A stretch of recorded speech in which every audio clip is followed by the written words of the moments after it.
SIR পর্বের মূল খেলাটা, আসল খেলাটা এবার শুরু হচ্ছে, অর্থাৎ হিয়ারিং প্রসেস। এবং তার আগেই এমন দুটো মারাত্মক চাল চাললো নির্বাচন কমিশন, যাতে করে দিদিমণি চমকে 14 বোমকে বাপ। আসলে দিদিমণি ভেবেছিল যে খেলাটা করে নেবে, কিন্তু বুঝতে পারেনি নির্বাচন কমিশন এতখানি আট ঘাট বেঁধে নেমেছে। আর সেই জন্যই নির্বাচন কমিশন পরিষ্কারভাবে বুঝিয়ে দিচ্ছে, দিদি তুমি যদি চলো ডালে ডালে, তাহলে আমরা চলি পাতায় পাতায়। আর তুমি যদি পাতায় পাতায় চলার চেষ্টা করো, তাহলে আমরা যাব শিরায় শিরায়। আর ঠিক সেই কাজটাই করছে। আসলে প্রথম পর্বে এত নাম বাদ যাবে, এটা ইলেকশন কমিশনও বুঝতে পারেনি। আবারও বলছি, এটা হচ্ছে ওই শীতকালে কেনা সবজির পর পাওয়া ফাও ধনে পাতার মতো। 58 লক্ষ নাম বাদ গেছে, খুব ভালো কথা, কিন্তু এটাতে বিশেষ কোনো ক্ষতি হয়নি। আসল জায়গায় ধাক্কা পড়েনি। আসল জায়গাটা কোথায় আছে? আসল জায়গাটায় আছে এই প্রয়োজনী ম্যাপিং, এই নো ম্যাপিং এবং আরও কিছু ডেটা, যেখানে এদিক সেদিক করার চেষ্টা করা হয়েছে। সেইখানেই মূল খেলাটা আছে। এবং এখান থেকে যে যে জাল ভোটটা আছে, সেটাকে সঠিকভাবে যদি বার করা না যায়, তাহলে কিন্তু এই এসআইআর মূল্যহীন হয়ে যাবে। এটা নির্বাচন কমিশনও বুঝছে এবং সেই জন্য একের পর এক কড়া সিদ্ধান্ত নিচ্ছে। প্রথমেই যে মারাত্মক সিদ্ধান্তটা নিয়ে ফেলেছে নির্বাচন কমিশন, সেটা হচ্ছে শুনানিতে ভোটারদের নথিপত্র যাচাই করবেন কেন্দ্রীয় সরকারি আধিকারিকরা। নজরদারি নিয়ে নতুন নির্দেশ নির্বাচন কমিশনের। আসলে দিদিমণি ভেবেছিলেন খেলাটা বেশ খেলে নেবো, নিজের মতো করে ঘেঁটে দেব। ওই তো আমাদের পন্থী বিএলওদের নামিয়ে দিয়েছি ময়দানে। আপনাদের মনের মধ্যে আশঙ্কা তৈরি হচ্ছিল তার ফলে, যে ভাই হিয়ারিংয়েই তো আসল খেলা, সেখানেই তো সব জলটা ঢুকিয়ে দেবেন। না না, এতটাও সহজ নয়। এবার হিয়ারিংয়ের জন্য একদম কড়া অ্যান্টিডোটের ব্যবস্থা করে ফেললো নির্বাচন কমিশন। কি বলা হয়েছে? হিয়ারিংয়ে মাইক্রো অবজারভার হিসেবে নিয়োগ করা হচ্ছে কেন্দ্রীয় সরকারি কর্মচারীদের, রাজ্য সরকারি কর্মচারী নয়, যাদেরকে ওই চাপের মুখে রাখা হয় যে এই 3 মাস তো তোমরা নির্বাচন কমিশনের আন্ডারে থাকছো, কিন্তু তারপর আমরা আবার ক্ষমতায় আসব, 5টা বছর আমাদের আন্ডারেই থাকতে হবে। এবং তার মানে যে কথাটা বলা হচ্ছে না, যে মজা দেখিয়ে দেবো, মজা বুঝিয়ে দেবো, সরকারি কর্মচারী তো আমাদের কথা মতো চলো, নীতি নৈতিকতার ধার ধেরো না, চুরি চুরিতে হেল্প করো না, সেই জায়গাটাকে এবার গঙ্গায় ভাসিয়ে দেওয়া হলো। পরিষ্কারভাবে কেন্দ্রীয় সরকারি কর্মচারীদের মাইক্রো অবজারভার হিসেবে নিয়ে আসা হচ্ছে। এবং সেখানে গত 12ই ডিসেম্বর একটা চিঠি দেওয়া হয়েছিল এই রাজ্যের যে নির্বাচন কমিশন আছে মনোজ কুমার আগরওয়ালের তরফ থেকে। এবং সেখান থেকে বলা হয়েছিল যে এখানে মাইক্রো অবজারভার হিসেবে কেন্দ্রীয় সরকারি কর্মচারীদের দরকার আছে, কেননা এখানে যেভাবে প্রশাসনকে দলদাস হিসেবে কাজ করানো হচ্ছে, যেভাবে পুলিশকে নির্লজ্জ দলদাস হিসেবে কাজ করানো হচ্ছে, তাতে আর ইলেকশন কমিশন আস্থা রাখতে পারছিল না। এবং চিঠি যাওয়ার পরই সেন্ট্রাল ইলেকশন কমিশন থেকে সেটা অ্যাপ্রুভড হয়ে গেছে। এবং তার ফলে এই মাইক্রো অবজারভার হিসেবে কেন্দ্রীয় সরকারি কর্মচারীরা কি করবেন? এই যে এনুমারেশন ফর্ম জমা পড়েছে, সেটাকে যাচাই করবেন। বিভিন্ন যে নথি, যাদেরকে হিয়ারিংয়ে ডাকা হবে, তাদেরকে সেটা যাচাই করবেন। এবং এখানকার যে ইআরও বা এইআরওর যে কাজগুলো করবেন, সেটাকে তারা স্ক্রুটিনি করবেন। তার পাশাপাশি পরিসংখ্যানগত বিশ্লেষণও করবেন। সব থেকে গুরুত্বপূর্ণ, ভোটার তালিকায় কোনো অসঙ্গতি থেকে যাচ্ছে কিনা, তারা খুঁটিয়ে খুঁটিয়ে চুলচেরা বিশ্লেষণ করে সেই জায়গাটাকে তারা দেখবেন। অর্থাৎ যেখানে যেখানে চুরি করার, 2 নম্বরি করার যা যা পরিকল্পনা ছিল, এবার কিন্তু সেটাকে খতম করে দেওয়া হলো, এলিমিনেট করে দেওয়া হলো। আরও স্বচ্ছভাবে ভোটার তালিকা তৈরি হবে। এবং নির্বাচন কমিশন কত প্ল্যান্ড ওয়েতে এগোচ্ছে, এবং সেই জন্য শাসক দলের ছটফটানি বাড়ছে। একবার দেখুন, যে সেন্টারগুলো করা হবে বিভিন্ন এসডিও অফিসে, বিডিও অফিসে এবং কোথাও কোথাও ডিএম অফিসেও, সেখানে মোট 11টা টেবিল থাকবে। সেই 11টা টেবিলের একদম সেন্টার পয়েন্টে থাকবেন একজন করে ইআরও, এবং বাকি 10টা টেবিলে থাকবেন এই ইআরও, যেখানেই মূলত হিয়ারিংয়ের কাজটা চলবে, নথি যাচাইয়ের কাজ করবে। এটা তাকেই বলে দেওয়া হয়েছিল যে পুরোটাই কিন্তু সিসিটিভি কভারেজে হবে, এটার ওয়েবকাস্টিং হবে, এবং ওই সিসিটিভি ফুটেজ এটা কিন্তু সংরক্ষিত রাখতে হবে। কোথাও যদি কোনো গন্ডগোল চোখে পড়ে, তাহলে সেই ফুটেজ আবারও খতিয়ে দেখা হবে যে এই ইআরওরা কোনো রকম গন্ডগোল করেছেন কিনা, তাদের ভুল হয়েছে, ইন্টেনশনালি তারা করেছেন কিনা, সেই সমস্ত কিছু চেক করা হবে। আর যদি ধরা পড়ে, তাহলে যা হওয়ার আইন অনুযায়ী সেটা তো হবেই। অর্থাৎ নিশ্ছিদ্র নিরাপত্তায় কিন্তু এটাকে ঘিরে ফেলছে নির্বাচন কমিশন। কিন্তু তার পাশাপাশি যেটা করছে, এই মাইক্রো অবজারভাররাও কিন্তু এদের উপর মনিটরিং করবে এবং নিজেরা সেই নথি কিন্তু যাচাই করে দেখতে শুরু করবেন। ফলে খেলার আর খুব একটা বেশি জায়গা থাকছে না। আর সেটা থেকেই কিন্তু এবার আতঙ্ক বাড়ছে ঘাসফুল শিবিরে।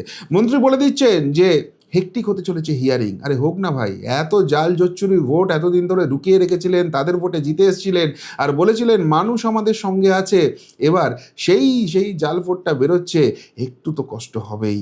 সেই কষ্টটা এখন থেকে সহ্য করতে শুরু করুন। 26-এর বিসর্জনের বাজনা যে কানের কাছে বাজতে শুরু করে দিয়েছে। এবং এবং আর একটা যে মারাত্মক, এটা তো প্রথম চাল গেল কেন্দ্রীয় সরকারি কর্মচারীদের অ্যাপয়েন্ট করা, যে সেকেন্ড মারাত্মক চালটা দিয়েছে সেটা হচ্ছে কিন্তু এবার কেন্দ্রীয় বাহিনীর জওয়ানদের নামিয়ে দেওয়া হচ্ছে। সিইও অফিসে এবার কেন্দ্রীয় নিরাপত্তা বাহিনী চেয়ে স্বরাষ্ট্র মন্ত্রককে চিঠি দিল নির্বাচন কমিশন।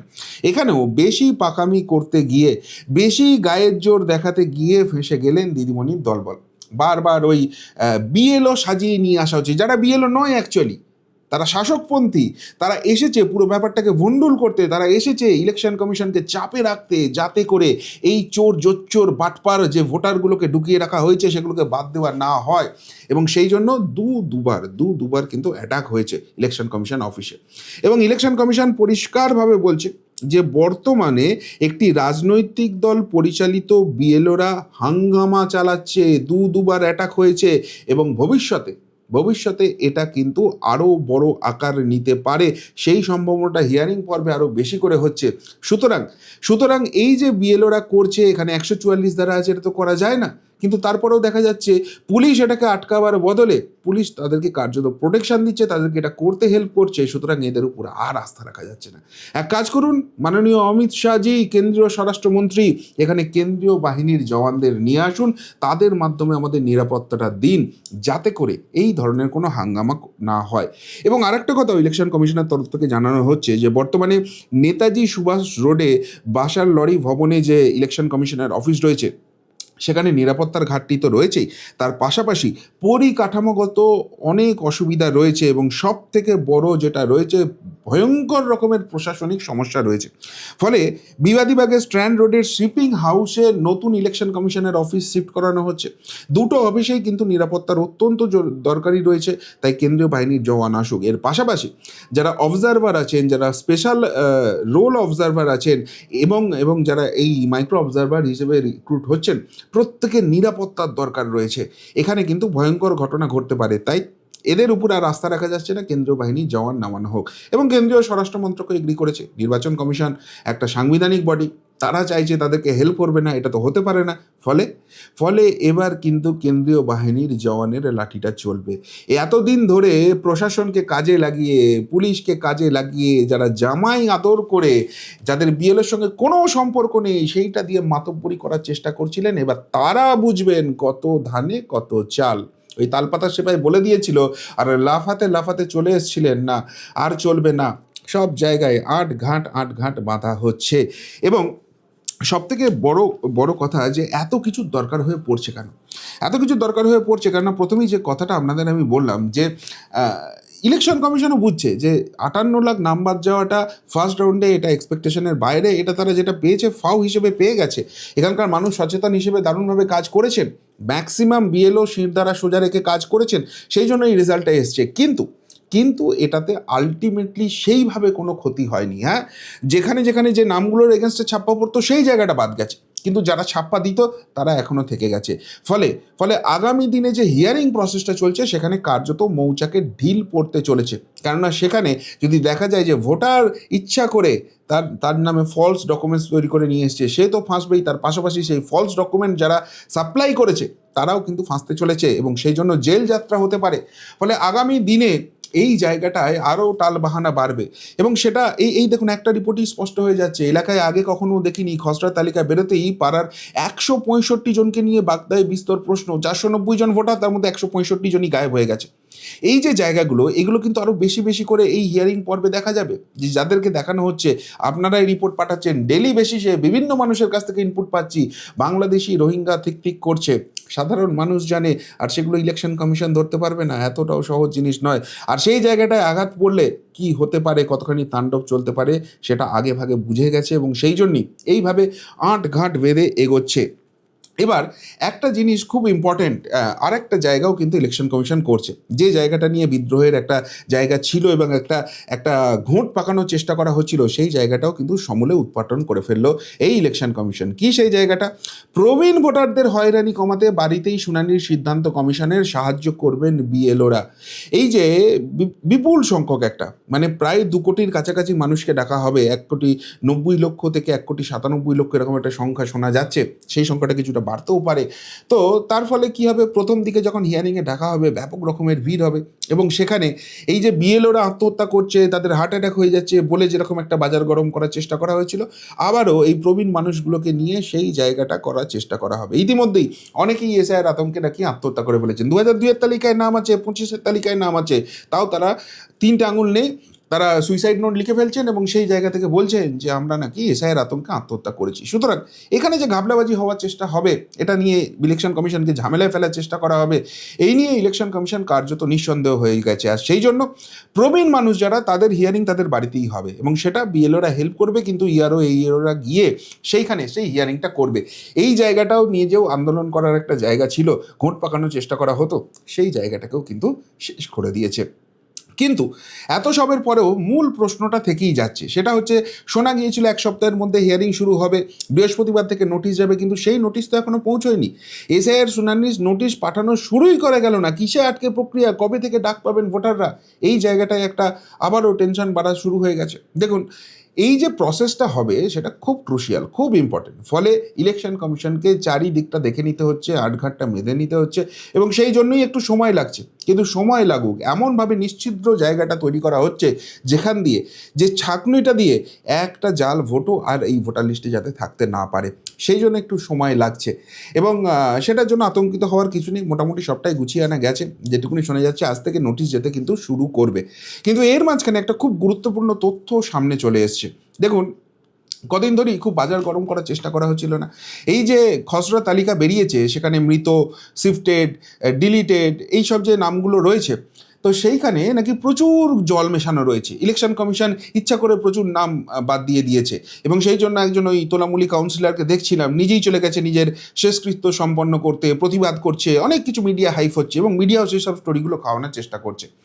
কিন্তু এই যে 58 লাখের উপর নাম বাদ গেছে, 58,20,000 সামথিং, সেখান থেকে খসড়া তালিকা প্রকাশের পর থেকে এখনও পর্যন্ত কমিশনের কাছে 70 থেকে 75টি অভিযোগ জমা পড়েছে। বুঝতে পারছেন, 58,20,000 সামথিংয়ের মধ্যে অভিযোগ, যেখানে আমার নাম থাকা উচিত কিন্তু আমার নাম নেই, এরকম অভিযোগ জমা পড়েছে 70 থেকে 75টি। যারা চান তারা ক্যালকুলেটর বার করে ক্যালকুলেশন করে নিতে পারেন, কেননা ভগ্নাংশের যে অঙ্কটা আসছে সেটা মুখে বলা সম্ভব নয়, 0.0000 সামথিং হয়ে যাচ্ছে। আবার তার থেকেও গুরুত্বপূর্ণ যে কথাটা, এই যে 70-75টা জমা পড়েছে, তার মধ্যে 5 থেকে 7টি অভিযোগের সত্যটা খুঁজে পাওয়া গেছে, বাকিগুলোর কোনো সত্যতাই নেই। তাহলে বুঝতে পারছেন, বিভিন্ন অনুপ্রাণিত চটিচাটা মিডিয়াকে দিয়ে যে ভ্রান্ত ধারণাটা ছড়িয়ে দেওয়ার চেষ্টা করা হচ্ছে, মানুষ খেপানোর চেষ্টা করা হচ্ছে, সেটা কি, যে সব হিন্দুদের নাম কেটে বাদ দিয়ে দেওয়া হচ্ছে, এই এসআইআর এর ফলে বিজেপি বিপদে পড়ে গেছে, এর ফলে মতুয়াদের সর্বনাশ হয়ে গেল, এই যে ঘটনা গেল, দেখুন কত ভুরি ভুরি অভিযোগ উঠে আসছে, কিভাবে কাজ করেছে ইলেকশন কমিশন। না, এত বড় কর্মযজ্ঞ চলছে এবং সেটাও এতখানি প্রশাসনিক বাধাকে ফেস করে, এখানে কিন্তু কোনো হেল্প পাওয়া যাচ্ছে না, এটাকে আটকানোর আপ্রাণ চেষ্টা করা হচ্ছে, তার মাঝখানে ইচ্ছাকৃতভাবে কয়েকটা ঢুকিয়ে দেওয়া হয়েছে যাতে এই ধরনের গণ্ডগোল সৃষ্টি করা যায়, কিন্তু সেটার পার্সেন্টেজটাও কতখানি। ওই যে বলছিলাম না, আপনারা অহেতুক আতঙ্কিত হচ্ছেন যে বিএলও সব ওদের, BLA 2 গায়ে এঁটেল চামড়ির মতো লেগে থাকবে এবং সেই জায়গা থেকে পুরো প্রসেসটাকে লুটে নিয়েছে, এখন অবধি কিন্তু সেরকম কোনো ইঙ্গিত দেখা যাচ্ছে না। এবং যে জায়গাটায় সব থেকে বড় টার্গেট করা ছিল লুটে নেওয়ার জন্য, তালপাতা সেপাই ওই জন্য তাড়াতাড়ি বিদেশ থেকে ফেরত চলে এসছে, ঘোরাঘুরি হয়ে গেছে, কিন্তু সেই জায়গাটাকেও এবার যথাসাধ্য নিট অ্যান্ড ক্লিন করার জন্য ইলেকশন কমিশন কোমর বেঁধে লেগে গেছে। তাই একটাই কথা বলা যেতে পারে, গ্যালারিতে বসুন, আরাম করে খেলাটা দেখুন আর ওদের যন্ত্রণাটা, ছটফটানিটা উপভোগ করুন। কি বলবেন ইলেকশন কমিশনের এই স্টেপগুলো নিয়ে? যদি কিছু বলার থেকে অবশ্যই কমেন্ট বক্সে কমেন্ট করে জানাবেন। এখনকার মতো এখানেই শেষ করলাম, ফেরত আসছি নতুন প্রতিবেদন নিয়ে খুব তাড়াতাড়ি। ভালো থাকবেন, সাথে থাকবেন, পাশে থাকবেন। নমস্কার।